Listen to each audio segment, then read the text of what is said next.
ਤੇ ਨਸ਼ਾ ਦੁੱਖ ਦੀ ਰਗ, ਬੇਰੁਜ਼ਗਾਰੀ ਦੁੱਖ ਦੀ ਰਗ, ਕਿਸਾਨੀ ਦਾ ਕਰਜ਼ਾ ਦੁੱਖ ਦੀ ਰਗ। ਉਹਨਾਂ ਦੁੱਖ ਦੀਆਂ ਰਗਾਂ ਤੇ ਪ੍ਰਸ਼ਾਂਤ ਕਿਸ਼ੋਰ ਨੇ ਹੱਥ ਰੱਖਿਆ ਸੀ। ਨਾਲ ਦੀ ਨਾਲ ਲੋਕਾਂ ਨੇ ਕੈਪਟਨ ਨੂੰ ਵੋਟਾਂ ਪਾਈਆਂ। ਕੀ ਕਿਹਾ ਗਿਆ ਸੀ? ਘਰ ਘਰ ਨੌਕਰੀ ਦੇਵਾਂਗੇ।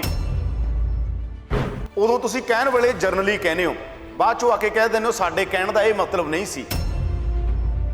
ਸਰਕਾਰਾਂ ਦੇ ਏਜੰਡੇ ਤੇ ਕਦੇ ਵੀ ਬੇਰੁਜ਼ਗਾਰੀ ਉਸ ਰੂਪ 'ਚ ਨਹੀਂ ਰਹੀ ਜਿਸ ਰੂਪ 'ਚ ਰਹਿਣੀ ਚਾਹੀਦੀ ਆ। ਅਗਰ ਸਰਕਾਰਾਂ ਦੇ ਏਜੰਡੇ ਤੇ ਬੇਰੁਜ਼ਗਾਰੀ ਹੋਵੇ ਤਾਂ ਬੇਰੁਜ਼ਗਾਰਾਂ ਨੂੰ ਹਰ ਸਰਕਾਰ 'ਚ ਡਾਂਗਾ ਨਾ ਖਾਣੀਆਂ ਪੈਣ। ਸੁਖਬੀਰ ਬਾਦਲ ਨੇ ਇੱਕ ਤੰਜ ਕੱਸਿਆ ਸੀ, ਉਹ ਬਿਲਕੁਲ ਠੀਕ ਸੀ ਇਸ ਗੱਲ ਦੇ ਉੱਤੇ। ਉਹ ਕਹਿੰਦੇ ਕਿ ਮੇਰੀ ਗੱਡੀ ਦੇ ਡਰਾਈਵਰ ਨੂੰ ਵੀ ਤੁਸੀਂ ਇਸ ਖਾਤੇ ਪਾ ਦੋਗੇ ਕਿ ਇਹ ਵੀ ਅਸੀਂ ਨੌਕਰੀ ਦਿੱਤੀ ਆ ਉਹਨੂੰ, ਜੇ ਉਹਨੂੰ ਅਸੀਂ ਉੱਥੇ ਰੁਜ਼ਗਾਰ ਮੇਲੇ 'ਚ ਭੇਜ ਦਈਏ। ਮੈਂ ਕਹਿੰਦਾ ਕਿ ਮੈਨੂੰ ਕੋਈ ਡਰਾਈਵਰ ਚਾਹੀਦਾ। ਗੱਲ ਠੀਕ ਹੈ। ਇਹ ਗੈਂਗਸਟਰ ਕੌਣ ਬਣ ਰਹੇ ਨੇ? ਇਹ ਨਸ਼ੇ 'ਚ ਕੌਣ ਜਾ ਰਹੇ ਨੇ? ਅਸੀਂ ਨਹੀਂ ਕਹਿੰਦੇ ਇੱਕ ਕਾਰਨ ਆ ਬੇਰੁਜ਼ਗਾਰੀ ਹੀ ਕਾਰਨ, ਬਹੁਤ ਕਾਰਨ ਹੁੰਦੇ। ਸੁਸਾਈਡ ਕੌਣ ਕਰ ਰਹੇ ਨੇ ਕਿਸਾਨ? ਇੱਕੋ ਕਾਰਨ ਨਹੀਂ ਹੁੰਦਾ, ਕਿਸੇ ਵੀ ਚੀਜ਼ ਦੇ ਮਲਟੀ ਡਿਮੈਂਸ਼ਨਲ ਕਾਰਨ ਹੁੰਦੇ ਨੇ। ਕੀ ਸਰਕਾਰਾਂ ਕੋਲ ਕੋਈ ਪਲਾਨ ਹੈਗਾ? ਕਿ ਸਰਕਾਰਾਂ ਇਹ ਸੋਚਦੀਆਂ ਨੇ ਕਿ ਮੁੰਡੇ ਗਲਤ ਰਾਹ ਨਾ ਜਾਣ? ਚਾਹੇ ਫਰਾਂਸ ਦੇ ਅੰਦਰ ਦੇਖ ਲਓ, ਦੁਨੀਆ ਦੇ ਜਿਹੜੇ ਮਰਜ਼ੀ ਹਿੱਸੇ ਦੇ ਯੂਥ ਹੁੰਦਾ। ਧਰਨੇ 'ਚ ਕੌਣ ਆ? ਯੂਥ ਆ। ਜਦੋਂ ਉਹ 'ਚ ਫਰਸਟ੍ਰੇਸ਼ਨ ਹੋ, ਜਦੋਂ ਉਹਦੇ ਕੋਲ ਮੌਕੇ ਨਹੀਂ ਹੋਣਗੇ ਤਾਂ ਸਮਾਜ ਵੀ ਕਦੇ ਸਹਿਜ ਨਹੀਂ ਰਹਿਣਗੇ। ਕਿਉਂਕਿ ਤੁਸੀਂ ਤਾਂ ਆਪਣੇ ਬੱਚਿਆਂ ਨੂੰ ਆਪਣਾ ਯੂਥ ਸਮਝਦੇ ਹੋ, ਉਹਨਾਂ ਨੂੰ ਤੁਸੀਂ ਨੌਕਰੀਆਂ ਵੀ ਦੇ ਦਿੰਦੇ ਹੋ ਕੈਬਨਿਟਾਂ 'ਚ ਪਾਸ ਕਰ ਕਰਕੇ। ਮਤਲਬ ਮੰਤਰੀਆਂ ਦੇ, ਐਮਐਲਏਆਂ ਦੇ ਮੁੰਡਿਆਂ ਨੂੰ ਨੌਕਰੀਆਂ।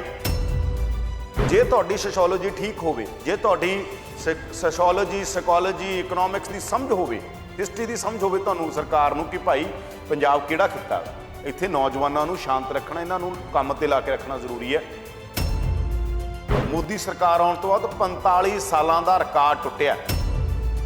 ਜਦੋਂ ਤੱਕ ਤੁਸੀਂ ਇਕਨੋਮਿਕਸ ਦੇ ਮਾਡਲ ਤੇ ਚਰਚਾ ਨਹੀਂ ਕਰੋਗੇ, ਜਦੋਂ ਤੱਕ ਤੁਸੀਂ ਚਰਚਾ ਇਸ ਗੱਲ ਦੇ ਉੱਤੇ ਨਹੀਂ ਕਰੋਗੇ ਕਿ ਸਾਡਾ ਪੰਜਾਬ ਕਿਹੋ ਜਿਹਾ ਹੋਵੇ, ਸਾਡਾ ਨੌਜਵਾਨ ਕਿਹੋ ਜਿਹਾ ਹੋਵੇ, ਸਾਡੀ ਇਕਨੋਮੀ ਕਿਵੇਂ ਰਿਵਾਈਵ ਹੋਵੇ, ਸਾਡੇ ਨੌਜਵਾਨਾਂ ਦਾ ਜਿਹੜਾ ਸਭ ਤੋਂ ਵੱਡਾ ਪੋਟੈਂਸ਼ੀਅਲ ਹੁੰਦਾ, ਕਿਸੇ ਮੁਲਕ ਨੂੰ ਖਿੱਚਣ ਦਾ ਇੰਜਨ ਹੁੰਦੇ ਨੇ ਨੌਜਵਾਨ। ਸਟੇਟ ਤੁਸੀਂ ਕਿਸ ਗੱਲ ਲਈ ਚਲਾਉਂਦੇ ਹੋ? ਵੈਲਫੇਅਰ ਲਈ ਚਲਾਉਂਦੇ ਹੋ ਜਾਂ ਬਿਜ਼ਨਸ ਲਈ ਚਲਾਉਂਦੇ ਹੋ? ਜਦੋਂ ਤੱਕ ਉਸ ਮਾਡਲ ਤੇ ਗੱਲ ਲੋਕ ਨਹੀਂ ਕਰਦੇ ਕਿ ਭਾਈ ਪੰਜਾਬ ਦਾ ਬੇੜਾ ਗਰਕ ਕਰਤਾ, ਤੁਸੀਂ ਕਿੱਧਰ ਨੂੰ ਜਾ ਰਿਹਾ ਪੰਜਾਬ। ਲੋਕਾਂ ਨੂੰ ਤੁਸੀਂ ਦੋਸ਼ੀ ਨਹੀਂ ਕਹਿ ਸਕਦੇ, ਲੋਕਾਂ ਨੂੰ ਦੋਸ਼ੀ ਕਹਿਣ ਵਾਲੇ ਦੋਸ਼ੀ ਨੇ। ਦੱਸੋ ਜਿਹੜੀਆਂ ਜਿੱਥੇ ਜਿੱਥੇ ਤੁਹਾਡੀਆਂ ਸਰਕਾਰਾਂ ਨੇ, ਕੀ ਤੁਸੀਂ ਉੱਥੇ ਕੋਈ ਮਾਡਲ ਤਿਆਰ ਕੀਤਾ? ਤੁਸੀਂ ਮਾਡਲ ਤਿਆਰ ਕਰਕੇ ਦੇਸ਼ ਨੂੰ ਦਿਖਾ ਦਿਓ ਕੀ ਹੁੰਦੀ ਆ ਰਾਜ ਕਰਨਾ ਹੁੰਦਾ। ਬੇਰੁਜ਼ਗਾਰੀ ਹਮੇਸ਼ਾ ਵੱਡਾ ਮੁੱਦਾ ਰਹੀ ਹੈ। ਪੰਜਾਬ 'ਚ ਵੀ ਵੱਡੀ ਪੱਧਰ ਤੇ ਬੇਰੁਜ਼ਗਾਰ ਨੇ। ਅੱਜ ਵੀ ਬੇਰੁਜ਼ਗਾਰਾਂ ਨੇ ਮੋਹਾਲੀ ਦੇ ਵਿੱਚ ਵੱਡਾ ਹੰਗਾਮਾ ਕੀਤਾ ਹੈ। ਇਸੇ ਗੱਲ ਨੂੰ ਡੀਕੋਡ ਕਰਾਂਗੇ ਰਾਜਨੀਤੀ ਡੀਕੋਡ ਦੇ ਵਿੱਚ, ਤੇ ਸਾਡੇ ਨਾਲ ਨੇ ਯਾਦਵਿੰਦਰ ਜੀ। ਯਾਦਵਿੰਦਰ ਜੀ, ਜਿਸ ਤਰ੍ਹਾਂ ਮੋਹਾਲੀ ਦੇ ਵਿੱਚ ਅੱਜ ਅਧਿਆਪਕਾਂ ਦੇ ਵੱਲੋਂ ਪੰਜਾਬ ਸਕੂਲ ਸਿੱਖਿਆ ਬੋਰਡ ਦੇ ਵਿੱਚ ਉੱਥੇ ਪ੍ਰਦਰਸ਼ਨ ਕੀਤਾ ਗਿਆ, ਤੇ ਜਿਸ ਤਰ੍ਹਾਂ ਉਹਨਾਂ ਦੀ ਮੰਗ ਵੀ ਹੈ ਹਨਾ ਕਿ ਉਹਨਾਂ ਨੂੰ ਪੱਕੇ ਕੀਤਾ ਜਾਵੇ, ਕਿਵੇਂ ਦੇਖਦੇ ਹੋ ਇਹਨਾਂ ਨੂੰ? ਦੇਖੋ, ਕੱਲੇ ਇੱਕ ਨਾ ਤਾਂ ਇੱਕ ਤਰ੍ਹਾਂ ਦੇ ਅਧਿਆਪਕ ਨੇ ਤੇ ਨਾ ਇੱਕ ਤਰ੍ਹਾਂ ਦੇ ਬੇਰੁਜ਼ਗਾਰ ਨੇ।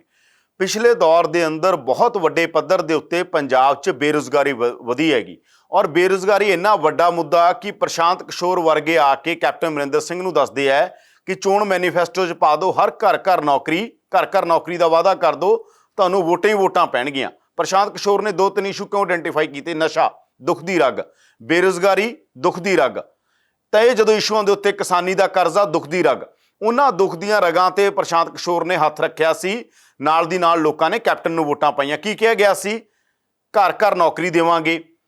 ਵਾਅਦਾ ਕੀਤਾ ਗਿਆ ਸੀ ਕੱਚੇ ਮੁਲਾਜ਼ਮਾਂ ਨੂੰ ਪੱਕੇ ਕਰਾਂਗੇ। ਜਾਂ ਤਾਂ ਉਦੋਂ ਤੁਸੀਂ ਨਾ ਕਹੋ, ਉਹਨੂੰ ਡਿਫਾਈਨ ਕਰਦੇ, ਘਰ ਘਰ ਨੌਕਰੀ ਨੂੰ ਤੁਸੀਂ ਡਿਫਾਈਨ ਕਰਦੇ ਕਿ ਘਰ ਘਰ ਰੁਜ਼ਗਾਰ ਸਾਡਾ ਕੀ ਹੈ। ਉਦੋਂ ਤੁਸੀਂ ਕਹਿਣ ਵੇਲੇ ਜਰਨਲੀ ਕਹਿੰਦੇ ਹੋ, ਬਾਅਦ ਚੋਂ ਆ ਕੇ ਕਹਿ ਦਿੰਦੇ ਹੋ ਸਾਡੇ ਕਹਿਣ ਦਾ ਇਹ ਮਤਲਬ ਨਹੀਂ ਸੀ, ਸਾਡੇ ਮੈਨੀਫੈਸਟੋ ਦਾ ਇਹ ਮਤਲਬ ਨਹੀਂ ਸੀ, ਸਾਡੀਆਂ ਗੱਲਾਂ ਦਾ ਇਹ ਮਤਲਬ ਨਹੀਂ ਸੀ। ਤਾਂ ਉਦੋਂ ਤੁਸੀਂ ਵੱਡੇ ਵੱਡੇ ਵਾਅਦੇ ਕੀਤੇ। ਇਸੇ ਪ੍ਰਸ਼ਾਂਤ ਕਿਸ਼ੋਰ ਨੇ ਬਾਅਦ ਚੋਂ ਇੱਕ ਟਵੀਟ ਕਹਿੰਦੇ ਰਾਹੁਲ ਗਾਂਧੀ ਤੱਕ ਵੀ ਭੇਜਿਆ ਸੀਗਾ ਕਿ ਘਰ ਘਰ ਨੌਕਰੀ ਬਾਰੇ ਲੋਕ ਮੈਨੂੰ ਪਰੇਸ਼ਾਨ ਕਰ ਰਹੇ ਆ, ਲੋਕ ਮੈਨੂੰ ਟੈਗ ਕਰਦੇ। ਅਮਨ ਅਰੋੜਾ ਹੋਰਾਂ ਨੇ ਪ੍ਰਸ਼ਾਂਤ ਕਿਸ਼ੋਰ ਨੂੰ ਟੈਗ ਕੀਤਾ ਸੀ ਉਦੋਂ ਟਵਿੱਟਰ ਦੇ ਉੱਤੇ। ਤਾਂ ਉਹੀ ਅਧਿਆਪਕ ਬਹੁਤ ਵੱਡੇ ਪੱਧਰ ਤੇ, ਤੁਸੀਂ ਚਾਹੇ ਟੈਟ ਪਾਸ ਅਧਿਆਪਕ ਨੇ, ਚਾਹੇ ATT ਅਧਿਆਪਕ ਨੇ, ਚਾਹੇ ਇਹ ਅਧਿਆਪਕ ਨੇ, ਬਹੁਤ ਵੱਡੇ ਪੱਧਰ ਦੇ ਉੱਤੇ ਉਹ ਅਧਿਆਪਕ ਜਿਹੜੇ ਆਪਣੀ ਯੋਗਤਾ ਰੱਖਦੇ ਨੇ। ਹੁਣ ਸਭ ਤੋਂ ਵੱਡਾ ਸੰਕਟ ਕੀ ਹੈ ਬੇਰੁਜ਼ਗਾਰਾਂ ਦਾ? ਕਿ ਤੁਹਾਡੇ ਕੋਲ ਯੋਗਤਾ ਤੇ ਰੁਜ਼ਗਾਰ ਨਹੀਂ ਹੈ। ਇੰਨੇ ਵੱਡੇ ਪੱਧਰ ਤੇ ਨੌਜਵਾਨ ਵਿਦੇਸ਼ ਕਿਉਂ ਜਾ ਰਹੇ ਨੇ? ਇਹ ਨਹੀਂ ਗਾ ਕਿ ਉਹ ਬਹੁਤ ਚੁਆਇਸ 'ਚੋਂ ਜਾ ਰਹੇ ਨੇ। ਹਰ ਕੋਈ ਬੰਦਾ ਵਿਦੇਸ਼ ਚੁਆਇਸ 'ਚੋਂ ਨਹੀਂ ਜਾਂਦਾ, ਮਜਬੂਰੀ 'ਚੋਂ ਜਾਂਦਾ। ਯਾਨੀ ਜੇ ਉਹਨੂੰ ਲੱਗਦਾ ਜਿੰਨੀ ਮੇਰੀ ਯੋਗਤਾ ਇਹਦੇ ਮੁਤਾਬਕ ਇੱਥੇ ਰੁਜ਼ਗਾਰ ਨਹੀਂ ਹੈ, ਨਹੀਂ ਆਪਣੀ ਧਰਤੀ ਛੱਡਣ ਦਾ ਮਨ ਕਿਸੇ ਦਾ ਨਹੀਂ ਹੁੰਦਾ। ਜੋ ਆਪਣੀ ਧਰਤੀ ਦੇ ਉੱਤੇ ਆਪਣਾ ਆਨੰਦ ਹੁੰਦਾ ਉਹ ਬਾਕੀ ਧਰਤੀ ਦੇ ਉੱਤੇ ਕਦੇ ਨਹੀਂ ਆਉਂਦਾ ਗਾ। ਤਾਂ ਉਹਦੇ ਬਾਵਜੂਦ ਵੀ ਇੰਨੇ ਵੱਡੇ ਪੱਧਰ ਤੇ ਪ੍ਰਵਾਸ ਹੋਣਾ, ਇੰਨੇ ਵੱਡੇ ਪੱਧਰ ਦੇ ਉੱਤੇ ਬੇਰੁਜ਼ਗਾਰੀ ਸਰਕਾਰਾਂ ਦੇ ਏਜੰਡੇ ਤੇ ਕਦੇ ਨਹੀਂ ਰਿਹਾ ਗਾ। ਸਰਕਾਰਾਂ, ਅਸੀਂ ਨਹੀਂ ਕਹਿੰਦੇ ਕਿ ਫੁੱਲੀ ਰੁਜ਼ਗਾਰ ਦਿੱਤਾ ਜਾ ਸਕਦਾ, ਮੰਨ ਲਓ ਕੋਈ ਹੋਰ ਪਲਾਨ ਹੋ ਸਕਦੇ ਆ ਜਾਂ ਸਰਕਾਰ ਹੀ ਸਾਰਾ ਰੁਜ਼ਗਾਰ ਦੇ ਦੇ। ਸਾਨੂੰ ਵੀ ਪਤਾ ਹੈ ਕਿ ਸਾਰਾ ਰੁਜ਼ਗਾਰ ਸਰਕਾਰ ਮੰਨ ਲਓ ਨਹੀਂ ਦੇ ਸਕਦੀ, ਦੇਣਾ ਕੋਈ ਵੱਡੀ ਗੱਲ ਨਹੀਂ ਹੈ ਜੇ ਉਸ ਤਰ੍ਹਾਂ ਦੇ ਪਲਾਨ ਹੋਣ। ਦੁਨੀਆ ਦੇ ਬਹੁਤ ਸਾਰੇ ਮਾਡਲ ਹੈਗੇ ਨੇ ਇਹ ਜੀ ਜਿੱਥੇ ਇਸ ਤਰ੍ਹਾਂ ਹੋਇਆ ਦੁਨੀਆ ਦੇ ਅੰਦਰ, ਇਤਿਹਾਸ 'ਚ ਹੋਇਆ। ਪਰ ਜੇ ਨਹੀਂ ਵੀ ਆ ਤਾਂ ਪ੍ਰਾਈਵੇਟ ਖੇਤਰ ਹੈ, ਤੁਹਾਨੂੰ ਨਵੀਆਂ ਸੰਭਾਵਨਾਵਾਂ ਲੱਭਣੀਆਂ ਪੈਣਗੀਆਂ। ਤੁਹਾਨੂੰ ਬਹੁਤ ਸਾਰੇ ਸੈਕਟਰਾਂ ਦੇ ਅੰਦਰ ਇਸ ਤਰ੍ਹਾਂ ਦੇ ਅਲਟਰਨੇਟਿਵ ਮਾਡਲ ਡਿਵੈਲਪ ਕਰਨੇ ਪੈਣਗੇ ਜਿਨ੍ਹਾਂ ਦੇ ਜ਼ਰੀਏ ਬੇਰੁਜ਼ਗਾਰ ਨੇ ਜਿਹੜੇ ਉਹ ਆਪਣੇ ਕਿੱਤੇ ਲੱਗਣ। ਪਰ ਕਿਉਂਕਿ ਬੇਰੁਜ਼ਗਾਰਾਂ ਦੇ ਨਾਲ ਵਾਅਦੇ ਹੁੰਦੇ ਨੇ, ਪੜ੍ਹੇ ਲਿਖੇ ਬੇਰੁਜ਼ਗਾਰ ਖਾਸ ਤੌਰ ਦੇ ਉੱਤੇ, ਪੰਜਾਬ ਦੇ ਆਪਾਂ ਅੰਕੜਿਆਂ ਦੀ ਗੱਲ ਕਰੀਏ, ਪੰਜਾਬ ਦੇ ਅੰਕੜਿਆਂ ਦੀ 8 ਲੱਖ ਦੇ ਲਗਭਗ ਬੇਰੁਜ਼ਗਾਰ ਜਿਹੜੇ ਰਜਿਸਟਰਡ ਹੋਣ ਦੇ ਨੇੜੇ ਨੇ, ਉਹ ਨੇ 66,000 ਹਰ ਮਹੀਨੇ ਹੁੰਦੇ ਨੇ। ਦੇਸ਼ ਦੇ ਅੰਦਰ ਬੇਰੁਜ਼ਗਾਰੀ ਦੀ ਜਿਹੜੀ ਦਰ ਹੈ ਉਹ 17.8% ਹੈ ਤੇ ਪੰਜਾਬ 'ਚ 21.6% ਹੈ, 3-4% ਜ਼ਿਆਦਾ ਤੇ 2020 ਦੇ ਅੰਕੜੇ ਨੇ, ਕੋਈ ਦੂਰ ਦੇ ਅੰਕੜੇ ਨਹੀਂ ਆ। ਪੇਂਡੂ ਖੇਤਰ 'ਚ ਦੇਸ਼ 'ਚ ਬੇਰੁਜ਼ਗਾਰੀ ਹੈ ਜਿਹੜੀ ਉਹ 17% ਹੈ ਤੇ ਪੰਜਾਬ 'ਚ 23% ਹੈ। ਇਹ ਅੰਕੜੇ ਪੰਜਾਬ ਦੇ ਨੇ, ਇਹ ਅੰਕੜੇ ਉਹ ਅੰਕੜੇ ਨੇ ਜਿਹੜੇ ਰਜਿਸਟਰਡ ਹੋਏ ਜਿਹੜੇ ਸਰਵੇਖਣਾਂ ਦੇ ਅੰਕੜੇ ਨੇ। ਔਰਤਾਂ ਦੀ ਇਸੇ ਤਰ੍ਹਾਂ ਜੇ ਆਪਾਂ ਗੱਲ ਕਰੀਏ 37% ਜਿਹੜੀ ਹੈਗੀ ਉਹ ਔਰਤਾਂ ਦੀ ਬੇਰੁਜ਼ਗਾਰੀ ਪੰਜਾਬ ਦੇ ਅੰਦਰ ਆ, ਯਾਨੀ ਬਾਕੀ ਦੇਸ਼ ਨਾਲੋਂ ਕਿਤੇ ਵੱਧ। ਦੇਸ਼ 'ਚ 18% ਹੈ, ਪੰਜਾਬ 'ਚ 37% ਇਹ ਹੈਗੀ। ਤੇ 2011 ਦੀ ਜਨਗਣਨਾ ਮੁਤਾਬਕ ਜੇ ਆਪਾਂ ਕਿਉਂਕਿ ਲਾਸਟ ਜਨਗਣਨਾ ਉਦੋਂ ਹੋਈ ਸੀ, 25 ਲੱਖ ਦੇ ਲਗਭਗ ਲੋਕ ਆਪਣੇ ਸੂਬੇ 'ਚੋਂ ਬਾਹਰ ਗਏ ਨੇ, ਜਿਹੜੇ ਵਿਦੇਸ਼ ਗਏ ਨੇ ਉਹ ਅਲੱਗ ਨੇ, ਸਿਰਫ ਆਪਣੇ ਸੂਬੇ 'ਚੋਂ, ਯਾਨੀ ਜਿਹੜੇ ਬਾਕੀ ਰਾਜਾਂ 'ਚ ਜਾ ਕੇ ਰੁਜ਼ਗਾਰ ਲੱਭ ਰਹੇ ਨੇ, ਜਿਹੜੇ ਬਾਕੀ ਥਾਵਾਂ ਤੇ ਜਾ ਕੇ ਰੁਜ਼ਗਾਰ ਦੇ ਮੌਕਿਆਂ ਦੀ ਤਲਾਸ਼ ਕਰ ਰਹੇ ਨੇ, ਜਿਹੜੇ ਇੱਥੋਂ ਪਲਾਨ ਕਰ ਗਏ ਇੱਥੋਂ ਚਲੇ ਗਏ। ਤਾਂ ਇਸ ਕਰਕੇ ਸਰਕਾਰਾਂ ਦੇ ਏਜੰਡੇ ਤੇ ਕਦੇ ਵੀ ਬੇਰੁਜ਼ਗਾਰੀ ਉਸ ਰੂਪ 'ਚ ਨਹੀਂ ਰਹੀ ਜਿਸ ਰੂਪ 'ਚ ਰਹਿਣੀ ਚਾਹੀਦੀ ਆ। ਅਗਰ ਸਰਕਾਰਾਂ ਦੇ ਏਜੰਡੇ ਤੇ ਬੇਰੁਜ਼ਗਾਰੀ ਹੋਵੇ ਤਾਂ ਬੇਰੁਜ਼ਗਾਰਾਂ ਨੂੰ ਹਰ ਸਰਕਾਰ 'ਚ ਡਾਂਗਾ ਨਾ ਖਾਣੀਆਂ ਪੈਣ। ਉਹ ਵਿਚਾਰੇ ਹਰ ਸਰਕਾਰ 'ਚ, ਮੈਂ ਇਸ ਕਰਕੇ ਇਕੱਲੇ ਅਧਿਆਪਕਾਂ ਦੀ ਗੱਲ ਤਾਂ ਨਹੀਂ ਕਰਦਾ ਕਿ ਅਧਿਆਪਕ ਤਾਂ ਹੈ ਹੀ ਨੇ, ਹੋਰ ਵੀ ਬਹੁਤ ਵੱਡੇ ਪੱਧਰ ਤੇ ਬੇਰੁਜ਼ਗਾਰ ਨੇ, ਉਹ ਆਰਗੇਨਾਈਜ਼ਡ ਨੇ, ਉਹ ਹਰ ਰੋਜ਼ ਪ੍ਰੋਟੈਸਟ ਕਰਦੇ ਆ, ਉਹਨਾਂ ਦੇ ਰੋਜ਼ ਡਾਂਗਾਂ ਪੈਂਦੀਆਂ ਨੇ। ਕਦੇ ਪੁਲਿਸ ਪਟਿਆਲੇ ਕੁੱਟ ਦਿੰਦੀ ਹੈ, ਕਦੇ ਕਿਤੇ ਕੁੱਟ ਦਿੰਦੀ ਹੈ, ਕਦੇ ਬਠਿੰਡੇ ਕੁੱਟ ਦਿੰਦੀ ਹੈ, ਕਦੇ ਚੰਡੀਗੜ੍ਹ, ਕਦੇ ਮੋਹਾਲੀ। ਇਸ ਕਰਕੇ ਸਰਕਾਰਾਂ ਨੂੰ ਜਿਹੜੇ ਵਾਅਦੇ ਕਰਨੇ ਚਾਹੀਦੇ ਆ, ਪਹਿਲੀ ਗੱਲ ਤਾਂ ਉਹ ਪੁਖਤਾ ਕਰਨੇ ਚਾਹੀਦੇ ਆ। ਦੂਜੀ ਗੱਲ ਇਹ ਹੈ ਕਿ ਸਰਕਾਰਾਂ ਨਵੇਂ ਜਿਹੜੇ ਬੇਰੁਜ਼ਗਾਰਾਂ ਨੂੰ ਕਿਵੇਂ ਨੌਕਰੀਆਂ ਦਿੱਤੀਆਂ ਜਾਣ, ਕਿਵੇਂ ਉਹਨਾਂ ਨੂੰ ਵੱਖ-ਵੱਖ ਖੇਤਰਾਂ 'ਚ ਪਲੇਸ ਕੀਤਾ ਜਾਵੇ, ਉਹਨਾਂ ਨੂੰ ਵੱਖ-ਵੱਖ ਖੇਤਰਾਂ 'ਚ ਕਿਵੇਂ ਐਡਜਸਟ ਕੀਤਾ ਜਾਵੇ, ਇਹਦੇ ਬਾਰੇ ਪਲਾਨ ਹੋਣਾ ਚਾਹੀਦਾ, ਤਾਂ ਇਹ ਚੀਜ਼ਾਂ ਹੱਲ ਹੋ ਸਕਦੀਆਂ। ਜੇ ਆਪਾਂ ਇਕੱਲੇ ਪੰਜਾਬ ਦੀ ਗੱਲ ਕਰੀਏ ਤਾਂ ਪੰਜਾਬ ਦੇ ਵਿੱਚ ਜਦੋਂ ਕੈਪਟਨ ਸਰਕਾਰ ਸੱਤਾ 'ਚ ਆਈ ਸੀ, ਘਰ ਘਰ ਨੌਕਰੀ ਦਾ ਵਾਅਦਾ ਵੀ ਕੀਤਾ ਸੀ ਤੇ ਕੈਪਟਨ ਸਰਕਾਰ ਤਾਂ ਇਹ ਦਾਅਵਾ ਕਰ ਰਹੀ ਹੈ ਕਿ ਰੁਜ਼ਗਾਰ ਮੇਲੇ ਲਾ ਕੇ ਅਸੀਂ ਰੁਜ਼ਗਾਰ ਵੀ ਦਿੱਤਾ ਬਹੁਤ ਨੌਜਵਾਨਾਂ ਨੂੰ, ਨੌਜਵਾਨ ਉਹੀ ਰੌਲਾ ਪਾ ਰਹੇ ਆ। ਦੇਖੋ ਇਹ ਤਾਂ ਦਾਅਵੇ ਨੇ ਸਰਕਾਰ ਦੇ, ਉਹ ਕੀ ਹੈਗਾ ਕਿ ਜਿਹੜੇ ਰੁਜ਼ਗਾਰ ਮੇਲੇ ਲਾਏ ਉਹਨਾਂ 'ਚ ਕੀ ਸੀਗਾ, ਕੈਂਪਸ ਪਲੇਸਮੈਂਟ ਸੀ। ਉਹ ਰੁਜ਼ਗਾਰ ਮੇਲੇ ਇਹਨਾਂ ਦੇ ਕੈਂਪਸ ਪਲੇਸਮੈਂਟ ਆ। ਅਸੀਂ ਨਹੀਂ ਕਹਿੰਦੇ ਕੈਂਪਸ ਪਲੇਸਮੈਂਟ ਨਹੀਂ ਹੋਣੀ ਚਾਹੀਦੀ, ਉਹ ਤਾਂ ਯੂਨੀਵਰਸਿਟੀਆਂ ਕੈਂਪਸ ਪਲੇਸਮੈਂਟ ਵੀ ਕਰ ਦਿੰਦੀਆਂ ਸੀਗੀਆਂ। ਰੁਜ਼ਗਾਰ ਮੇਲੇ ਕੋਈ ਇਹ ਥੋੜੀ ਹੈਗਾ ਕਿ ਤੁਸੀਂ ਰੁਜ਼ਗਾਰ ਦਾ ਬਹੁਤ ਵਧੀਆ ਪਲਾਨ ਬਣਾਇਆ, ਤੁਸੀਂ ਕਿੰਨੇ ਰੁਜ਼ਗਾਰ ਮੇਲਿਆਂ 'ਚ ਕਿੰਨੇ ਦੀਆਂ ਨੌਕਰੀਆਂ ਮਿਲੀਆਂ, ਕਿਸੇ ਨੂੰ 5000 ਦੀ, ਔਰ ਕਿੰਨਾ ਲੋਕਾਂ ਨੂੰ ਜਿਹੜੇ ਕੋਈ M.Tech ਆ, ਕੋਈ B.Tech ਆ, ਪੜ੍ਹੇ ਲਿਖੇ ਲੋਕ ਜਿਹੜੇ ਮਾਸਟਰ ਡਿਗਰੀਆਂ ਕਰੀ ਫਿਰਦੇ ਨੇ, ਉਹਨਾਂ ਨੂੰ ਕਿੰਨਾ ਰੁਜ਼ਗਾਰ ਤੁਸੀਂ ਦੇ ਰਹੇ ਹੋ ਕਿ ਉਹ ਸੈਟੀਸਫਾਈਡ ਹੋ ਜਾਣਗੇ? ਪਹਿਲੀ ਗੱਲ ਤਾਂ ਹੈ। ਦੂਜੀ ਗੱਲ, ਕਹਿੰਦੇ ਜੀ ਅਸੀਂ ਤਾਂ ਵਿਚਕਾਰ ਆ ਕਾਰਪੋਰੇਟ ਤੇ ਲੋਕਾਂ ਦੇ, ਉਹ ਤਾਂ ਕੋਈ ਵੀ ਕਰ ਦੂਗਾ, ਉਹ ਤਾਂ ਕੰਸਲਟੈਂਸੀ ਕੰਪਨੀਆਂ ਬਥੇਰੀਆਂ ਆ ਗਈਆਂ, ਉਹ ਤਾਂ ਬਥੇਰੀਆਂ ਕੰਪਨੀਆਂ ਨੇ ਜਿਹੜੀਆਂ ਨੌਕਰੀਆਂ ਤੁਹਾਡੇ ਰਿਜ਼ਿਊਮ ਲੈਂਦੀਆਂ ਨੇ, job.com, ਇਹ ਬਥੇਰੀਆਂ ਜੌਬ ਦੀਆਂ ਕੰਪਨੀਆਂ ਨੇ, ਆਨਲਾਈਨ ਹੀ ਦੇਈ ਜਾਂਦੀਆਂ ਨੇ। ਸਵਾਲ ਇਹ ਹੈ ਕਿ ਸਰਕਾਰ ਦਾ ਕੰਮ ਕੀ ਹੈ? ਸਰਕਾਰ ਦਾ ਕੰਮ ਰੁਜ਼ਗਾਰ ਪੈਦਾ ਕਰਨਾ, ਰੈਵਨਿਊ, ਇੱਕ ਮਹਿਕਮਾ ਸਰਕਾਰ 'ਚ ਰੈਵਨਿਊ ਜਨਰੇਸ਼ਨ, ਇਹ ਮਹਿਕਮਾ ਸਰਕਾਰ ਦੇ ਅੰਦਰ ਮਨਪ੍ਰੀਤ ਬਾਦਲੇ ਦੇ ਮੁਖੀ ਨੇ ਇਸ ਮਹਿਕਮੇ ਦੇ। ਤਾਂ ਇਹਨਾਂ ਤੋਂ ਪੁੱਛੋ ਕਿ ਰੈਵਨਿਊ ਜਨਰੇਸ਼ਨ ਹੋਈ ਕਿੰਨੀ, employment generation, revenue generation, employment generation ਹੋਈ ਕਿੰਨੀ, ਇੰਪਲਾਇਮੈਂਟ ਜਨਰੇਟ ਕਿੰਨਾ ਕੀਤਾ? ਯਾਨੀ ਇੰਪਲਾਇਮੈਂਟ ਜਨਰੇਸ਼ਨ ਤੁਸੀਂ ਇਹ ਕਹੋਗੇ ਕਾਰਪੋਰੇਟ 'ਚ ਕੋਈ ਨੌਕਰੀ ਲੱਗ ਗਿਆ, ਤੁਸੀਂ ਕਹੋਗੇ। ਸੁਖਬੀਰ ਬਾਦਲ ਨੇ ਇੱਕ ਤੰਜ ਕੱਸਿਆ ਸੀ, ਉਹ ਬਿਲਕੁਲ ਠੀਕ ਸੀ ਇਸ ਗੱਲ ਦੇ ਉੱਤੇ। ਉਹ ਕਹਿੰਦੇ ਕਿ ਮੇਰੀ ਗੱਡੀ ਦੇ ਡਰਾਈਵਰ ਨੂੰ ਵੀ ਤੁਸੀਂ ਇਸ ਖਾਤੇ ਪਾ ਦੋਗੇ ਕਿ ਇਹ ਵੀ ਅਸੀਂ ਨੌਕਰੀ ਦਿੱਤੀ ਆ ਉਹਨੂੰ, ਜੇ ਉਹਨੂੰ ਅਸੀਂ ਉੱਥੇ ਰੁਜ਼ਗਾਰ ਮੇਲੇ 'ਚ ਭੇਜ ਦਈਏ। ਮੈਂ ਕਹਿੰਦਾ ਕਿ ਮੈਨੂੰ ਇੱਕ ਡਰਾਈਵਰ ਚਾਹੀਦਾ, ਗੱਲ ਠੀਕ ਹੈ। ਦੇਖੋ ਤੁਹਾਨੂੰ ਇਹ ਨਹੀਂਗਾ ਕਿ ਜਾਂ ਅਕਾਲੀਆਂ ਵੇਲੇ ਬਹੁਤ ਵਧੀਆ ਸੀ ਹਾਲ, ਅਕਾਲੀਆਂ ਵੇਲੇ ਵੀ ਇਹੀ ਹਾਲ ਸੀਗਾ। ਤੰਜ ਕੱਸਣ ਨੂੰ ਠੀਕ ਆ, ਸੁਖਬੀਰ ਬਾਦਲ ਕੱਸ ਦੇਣ, ਕੱਲ ਨੂੰ ਕੈਪਟਨ ਕੱਸ ਦੇਣਗੇ। ਮਸਲਾ ਇਹ ਹੈਗਾ ਕਿ ਸਰਕਾਰ ਸੀਰੀਅਸ ਹੈਗੀ ਆ ਕਿ ਗੰਭੀਰ ਹੈਗੀ ਆ, ਸਾਰੀਆਂ ਸਰਕਾਰਾਂ ਕਿ ਇਸ ਮਸਲੇ ਤੇ ਗੰਭੀਰ ਨੇ। ਮੈਨੂੰ ਲੱਗਦਾ ਸਰਕਾਰਾਂ ਦੇ ਏਜੰਡੇ ਤੇ ਗੱਲ ਨਹੀਂ ਹੈ। ਔਰ ਬੇਰੁਜ਼ਗਾਰੀ ਜਿੱਥੇ ਜਿੱਥੇ ਵੀ ਹੁੰਦੀ ਹੈ ਉੱਥੇ ਫਿਰ ਲਾਮਤਾਂ ਜਨਮ ਲੈਂਦੀਆਂ ਨੇ। ਇਹ ਗੈਂਗਸਟਰ ਕੌਣ ਬਣ ਰਹੇ ਨੇ, ਇਹ ਨਸ਼ੇ 'ਚ ਕੌਣ ਜਾ ਰਹੇ ਨੇ? ਅਸੀਂ ਨਹੀਂ ਕਹਿੰਦੇ ਇੱਕ ਕਾਰਨ ਆ ਬੇਰੁਜ਼ਗਾਰੀ ਹੀ ਕਾਰਨ ਆ, ਬਹੁਤ ਕਾਰਨ ਹੁੰਦੇ ਨੇ।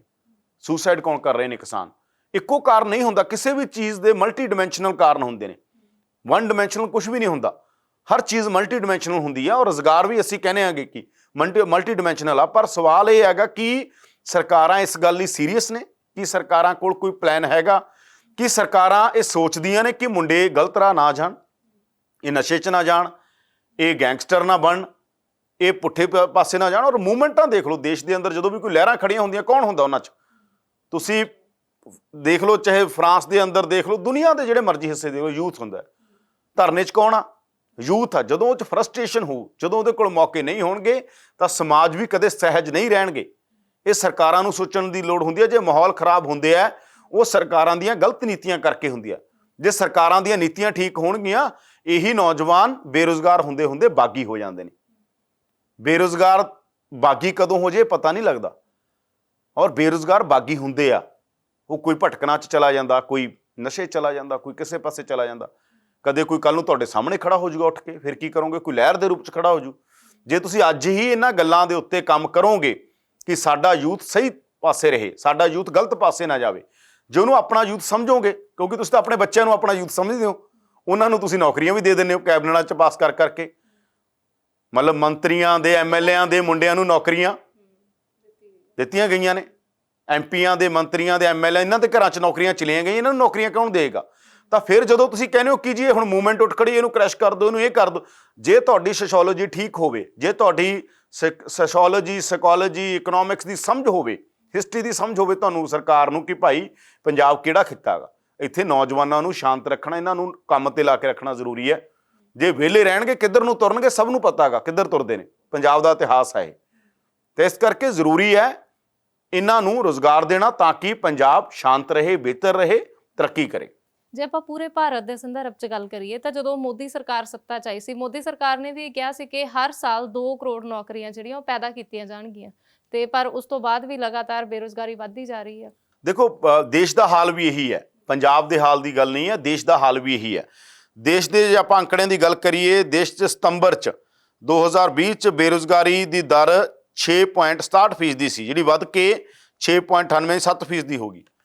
ਔਰ ਲਗਾਤਾਰ ਮੋਦੀ ਸਰਕਾਰ ਆਉਣ ਤੋਂ ਬਾਅਦ 45 ਸਾਲਾਂ ਦਾ ਰਿਕਾਰਡ ਟੁੱਟਿਆ।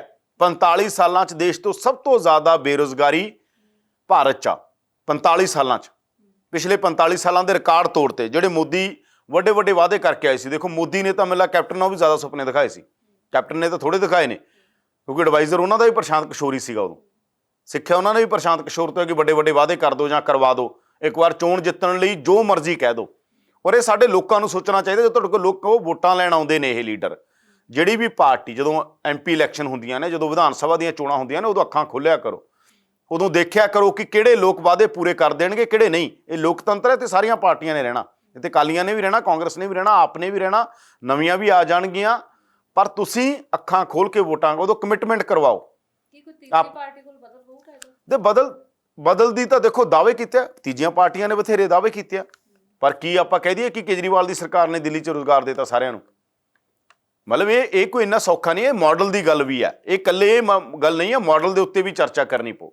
ਜਦੋਂ ਤੱਕ ਤੁਸੀਂ ਇਕਨੋਮਿਕਸ ਦੇ ਮਾਡਲ ਤੇ ਚਰਚਾ ਨਹੀਂ ਕਰੋਗੇ, ਜਦੋਂ ਤੱਕ ਤੁਸੀਂ ਚਰਚਾ ਇਸ ਗੱਲ ਦੇ ਉੱਤੇ ਨਹੀਂ ਕਰੋਗੇ ਕਿ ਸਾਡਾ ਪੰਜਾਬ ਕਿਹੋ ਜਿਹਾ ਹੋਵੇ, ਸਾਡਾ ਨੌਜਵਾਨ ਕਿਹੋ ਜਿਹਾ ਹੋਵੇ, ਸਾਡੀ ਇਕਨੋਮੀ ਕਿਵੇਂ ਰਿਵਾਈਵ ਹੋਵੇ, ਸਾਡੇ ਨੌਜਵਾਨਾਂ ਦਾ ਜਿਹੜਾ ਸਭ ਤੋਂ ਵੱਡਾ ਪੋਟੈਂਸ਼ੀਅਲ ਹੁੰਦਾ, ਕਿਸੇ ਮੁਲਕ ਨੂੰ ਖਿੱਚਣ ਦਾ ਇੰਜਨ ਹੁੰਦੇ ਨੇ ਨੌਜਵਾਨ ਇੰਜਨ ਹੁੰਦੇ ਨੇ ਉਸ ਮੁਲਕ ਦਾ, ਕਿਸੇ ਆਰਗੇਨਾਈਜੇਸ਼ਨ ਦਾ, ਹਰ ਥਾਂ ਦਾ।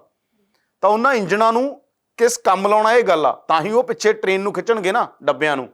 ਜੇ ਉਹਨਾਂ ਨੂੰ ਕੁਛ ਤੁਸੀਂ ਉਹਨਾਂ 'ਚ ਕੋਈ ਈਂਧਣ ਪਾਓਗੇ, ਉਹ ਤਾਂ ਵਿਚਾਰੇ ਵਿਹਲੇ ਨੇ, ਫਿਰ ਉਹ ਕਿੱਧਰ ਜਾਣਗੇ? ਫਿਰ ਉਹ ਜਿੱਧਰ ਨੂੰ ਜਾਂਦੇ ਨੇ। ਤਾਂ ਇਸ ਕਰਕੇ ਸਰਕਾਰ ਕੋਈ ਨਵੀਂ ਧਿਰ ਵੀ ਆ ਜਾਏ, ਗੱਲ ਨਵੀਂ ਜਾਂ ਪੁਰਾਣੀ ਧਿਰ ਦੀ ਨਹੀਂ ਆ, ਗੱਲ ਲੋਕਾਂ ਤੋਂ ਕਮਿਟਮੈਂਟ ਲੈਣ ਦੀ ਆ।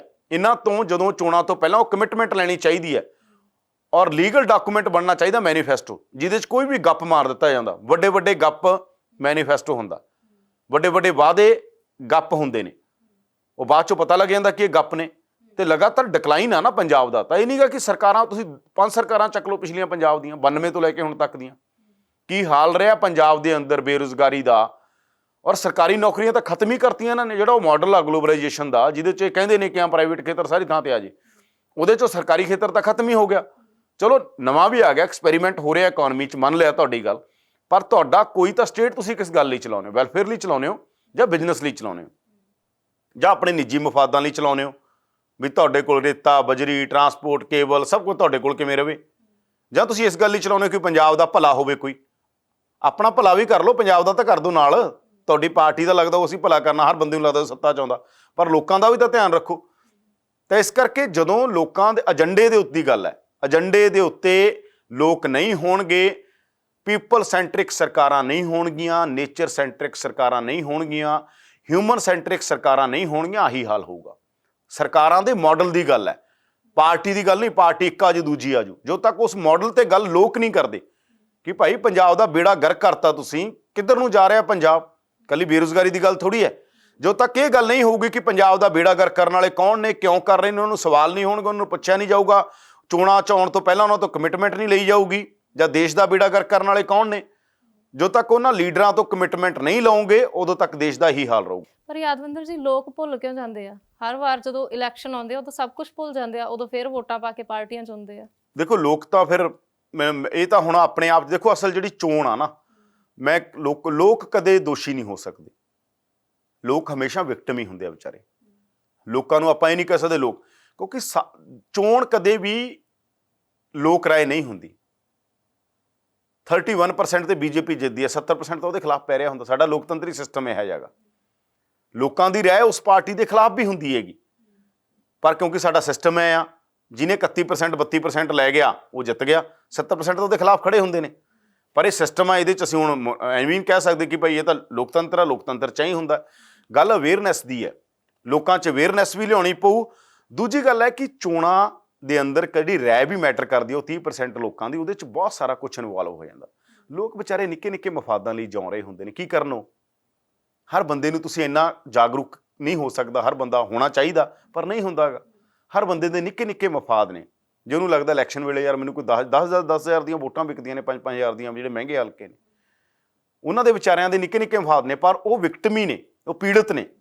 ਲੋਕਾਂ ਨੂੰ ਤੁਸੀਂ ਦੋਸ਼ੀ ਨਹੀਂ ਕਹਿ ਸਕਦੇ, ਲੋਕਾਂ ਨੂੰ ਦੋਸ਼ੀ ਕਹਿਣ ਵਾਲੇ ਦੋਸ਼ੀ ਨੇ। ਦਰਅਸਲ ਜਿਹੜੇ ਕਹਿੰਦੇ ਲੋਕ ਦੋਸ਼ੀ ਨੇ, ਉਹ ਦੋਸ਼ੀ ਨੇ ਜਿਹੜੇ ਕਹਿੰਦੇ ਆ। ਲੋਕ ਹਮੇਸ਼ਾ ਵਿਕਟਮ ਨੇ, ਉਹਨਾਂ ਨੂੰ ਤੁਹਾਡੇ ਕੋਲ ਤਾਮਝਾਮ ਹੀ ਇੰਨਾ ਗਾ, ਸਾਰਾ ਮੀਡੀਆ ਤੁਹਾਡੇ ਨਾਲ ਖੜਾ ਹੁੰਦਾ ਗਾ। ਇੱਕ ਪ੍ਰਚਾਰ ਦੇਖੋ, ਲੋਕ ਪ੍ਰਭਾਵਿਤ ਹੁੰਦੇ ਨੇ ਪ੍ਰਚਾਰ ਤੋਂ, ਸਾਰਾ ਮੀਡੀਆ ਦੇ ਅੰਦਰੋਂ ਝੂਠਾ ਪ੍ਰਚਾਰ ਤੁਸੀਂ ਚਲਾਉਂਦੇ ਹੋਗੇ, ਮਨੀ ਮਸਲ ਤੁਸੀਂ ਵਰਤਦੇ ਹੋਗੇ। ਚੋਣਾਂ ਦੇ ਅੰਦਰ ਕਦੇ ਲੋਕਾਂ ਦੀ ਰਾਏ ਇਕੱਲਾ ਫੈਕਟਰ ਨਹੀਂ ਹੁੰਦੀ, ਚੋਣਾਂ ਦੇ ਅੰਦਰ ਫੈਕਟਰ ਬਹੁਤ ਸਾਰੇ ਹੁੰਦੇ ਨੇ। ਜਿੱਤਣਾ ਹਾਰਨਾ ਇਹ ਜ਼ਰੂਰੀ ਨਹੀਂ ਹੈ। ਚੰਗਾ ਬੰਦਾ ਕਿਉਂ ਨਹੀਂ ਜਿੱਤਦੇ? ਚੰਗੇ ਬੰਦੇ ਆਪਾਂ ਦੇਖਦੇ ਹਾਂ, ਚੰਗੇ ਬੰਦੇ ਜਿੱਤਦੇ ਹੀ ਨਹੀਂ ਗੇ। ਉਹਦਾ ਕਾਰਨ ਕੀ ਹੈ ਕਿ ਚੋਣ ਕੱਲੀ ਚੰਗੇ ਚਿਹਰਿਆਂ ਤੇ ਮੈਟਰ ਨਹੀਂ ਕਰ ਰਹੀ ਹੁੰਦੀ, ਪਰ ਜੇ ਮਾਹੌਲ ਬਣ ਜੇ, ਲਹਿਰ ਬਣ ਜੇ, ਜਿਹਦੀ ਮੈਂ ਗੱਲ ਕਰ ਰਿਹਾ, ਕਿ ਜੇ ਲੋਕਾਂ ਦੀ ਲਹਿਰ ਹੋਵੇ, ਜੇ ਲੋਕ ਇਹ ਮੰਨ ਲੈਣ ਕਿ ਭਾਈ ਆ ਜਿਹੜੇ ਸਾਰੇ ਲੋਕ ਅਸੀਂ ਪਰਖ ਲਏ ਤੇ ਲੋਕਾਂ ਦੀ ਇੱਕ ਲਹਿਰ ਆ, ਤੇ ਜਿਹੜਾ ਲਹਿਰ ਨੂੰ ਲੜਨ ਵਾਲਾ ਬੰਦਾ ਉਹਦੇ ਤੇ ਯਕੀਨ ਹੋਵੇ, ਲੋਕਾਂ ਦਾ ਇਮਾਨਦਾਰ ਹੋਵੇ। ਮੈਂ ਅੱਜ ਵੀ ਕਹਿਣਾ ਕਿ ਜਿਹੜਾ ਪੰਜਾਬ ਤੇ ਕਰਜ਼ਾ ਜਾਂ ਬਹੁਤ ਸਾਰੀਆਂ ਗੱਲਾਂ, ਲੋਕ ਆਪ ਤਿਆਰ ਹੋ ਜਾਣਗੇ, ਲੋਕ ਕੰਟਰੀਬਿਊਟ ਕਰਨ ਨੂੰ ਤਿਆਰ ਹੋ ਜਾਣਗੇ। ਤੁਹਾਨੂੰ ਫੇਥ ਦੀ ਗੱਲ ਆ, ਲੋਕਾਂ ਦਾ ਵਿਸ਼ਵਾਸ ਵਾਰ-ਵਾਰ ਤੋੜਿਆ ਗਾ। ਜਿਹੜੇ ਆਪਣੇ ਆਪ ਨੂੰ ਲੋਕ ਪੱਖੀ ਕਹਾਉਂਦੇ ਆ ਨਾ, ਉਹਨਾਂ ਨੇ ਵੀ ਵਾਰ-ਵਾਰ ਲੋਕਾਂ ਦਾ ਵਿਸ਼ਵਾਸ ਤੋੜਿਆ। ਉਹ ਗੱਲਾਂ 'ਚ ਹੋਰ ਨੇ, ਜ਼ਿੰਦਗੀ 'ਚ ਹੋਰ ਨੇ। ਜੇ ਉਹ ਵਾਕਈ ਪ੍ਰੈਕਟਿਸ ਦੇ ਅੰਦਰ ਲੋਕਾਂ ਨੂੰ ਵਿਸ਼ਵਾਸ ਦਿਵਾ ਦੇਣ ਤਾਂ ਚੀਜ਼ਾਂ ਹੋਰ ਪਾਸੇ ਵੱਲ ਜਾਣਗੀਆਂ। ਜਿਹੜੇ ਕਹਿੰਦੇ ਹੈਗੇ ਅਸੀਂ ਲੋਕਾਂ ਦੇ ਲਈ ਹਾਂ, ਲੋਕਾਂ ਲਈ ਨਹੀਂ ਹੁੰਦੇ। ਇਸੇ ਕਰਕੇ ਲੋਕਾਂ ਨਾਲ ਵਾਰ-ਵਾਰ ਧੋਖੇ ਹੋਏ।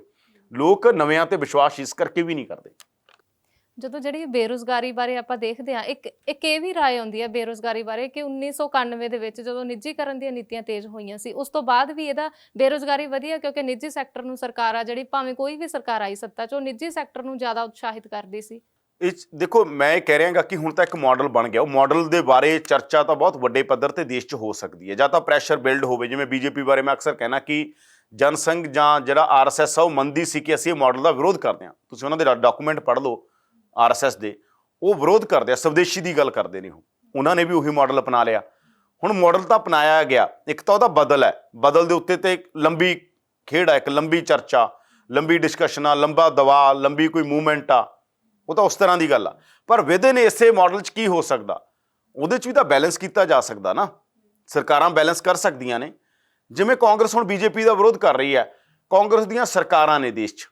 ਕਾਂਗਰਸ ਕਹਿੰਦੀ ਹੈ BJP ਕੋਲੇ ਜੀ ਪ੍ਰਚਾਰ ਆ, ਉਹਦੇ ਸਾਰੇ ਡਾਨੀ ਬਾਨੀ ਉਹਦੇ ਕੋਲੇ ਨੇ, ਸਾਰਾ ਮੀਡੀਆ ਅੱਗੇ ਡਾਨੀ ਬਾਨੀ ਕੋਲ ਆ, ਸਾਰਾ ਕੁਝ ਉਹਨਾਂ ਨੇ ਖਰੀਦ ਲਿਆ, ਸਾਡੇ ਤਾਂ ਪੱਬ ਹੀ ਨਹੀਂ ਲੱਗਣ ਦਿੰਦੇ। ਉਹ ਪੱਬ ਕਿਵੇਂ ਲੱਗ ਸਕਦੇ ਨੇ? ਜਿਹੜੀਆਂ ਜਿੱਥੇ ਜਿੱਥੇ ਤੁਹਾਡੀਆਂ ਸਰਕਾਰਾਂ ਨੇ, ਕੀ ਤੁਸੀਂ ਉੱਥੇ ਕੋਈ ਮਾਡਲ ਤਿਆਰ ਕੀਤਾ?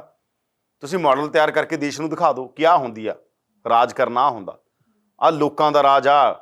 ਜੇ ਐਂ ਦਿਖਾ ਦੇ, ਮੰਨ ਲਓ ਕੈਪਟਨ ਦੀ ਸਰਕਾਰ ਦਿਖਾ ਦੇ, ਭਵੇਸ਼ ਬਘੇਲ ਦੀ ਸਰਕਾਰ ਦਿਖਾ ਦੇ, ਜਿੱਥੇ ਇੱਥੇ ਗੱਠਜੋੜ ਨੇ ਮਹਾਰਾਸ਼ਟਰ 'ਚ ਕਾਂਗਰਸ ਦੇ, ਕੁਛ ਤਾਂ ਕਰੋ ਨਾ। ਉਹੀ ਡਾਨੀ ਇੱਥੇ ਵੀ ਸਭ ਕੁਛ ਕਰੀ ਜਾਂਦਾ, ਉਹੀ ਡਾਨੀ ਮੋਦੀ ਨਾਲ ਵੀ ਖੜਾ, ਉਹੀ ਡਾਨੀ ਇਹਨਾਂ ਦੀ ਸਰਕਾਰ ਦੇ।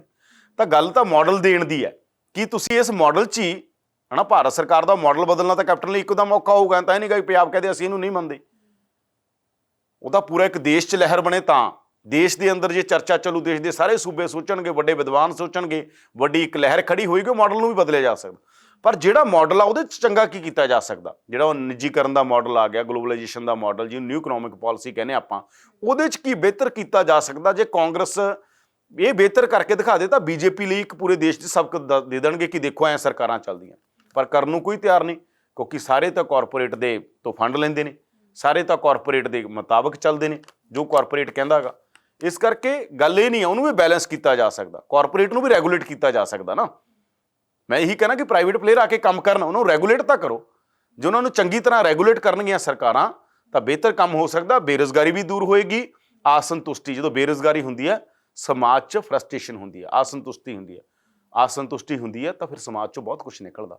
ਜਿਹੜਾ ਉਹ ਨਿਕਲਦਾ ਫਿਰ ਰੌਲਾ ਪੈਂਦਾ, ਆਹ ਹੋ ਗਿਆ ਜੀ, ਆਹ ਲਹਿਰ ਚੱਲ ਪਈ, ਉਹ ਲਹਿਰ ਚੱਲ ਪਈ। ਚੰਗੀ ਗੱਲ ਇਹੀ ਹੈ ਕਿ ਉਹਨਾਂ ਲੋਕਾਂ ਜਿਨ੍ਹਾਂ 'ਚ એનર્ਜੀ ਆ ਯੂਥ 'ਚ, ਉਹਨਾਂ ਨੂੰ ਸਹੀ ਰਾਹ ਦੇ ਉੱਤੇ ਪਾਇਆ ਜਾਵੇ। ਸੋ ਬੇਰੁਜ਼ਗਾਰੀ ਹੈ ਜਿਹੜੀ ਇੱਕ ਵੱਡਾ ਮੁੱਦਾ ਬਣੀ ਹੋਈ ਹੈ ਇਸ ਟਾਈਮ ਤੇ। ਸਰਕਾਰਾਂ ਦਾ ਫਰਜ਼ ਬਣਦਾ ਕਿ ਇਸ ਮੁੱਦੇ ਦਾ ਕੋਈ ਹੱਲ ਲੱਭਿਆ ਜਾਵੇ, ਕੋਈ ਇਸ ਤਰ੍ਹਾਂ ਦੀ ਨੀਤੀ ਬਣਾਈ ਜਾਵੇ ਜਿਸ ਦੇ ਤਹਿਤ ਜਿਹੜੇ ਨੌਜਵਾਨ ਆ ਉਹਨਾਂ ਨੂੰ ਰੁਜ਼ਗਾਰ ਮੁਹੱਈਆ ਕਰਵਾਇਆ ਜਾਏ।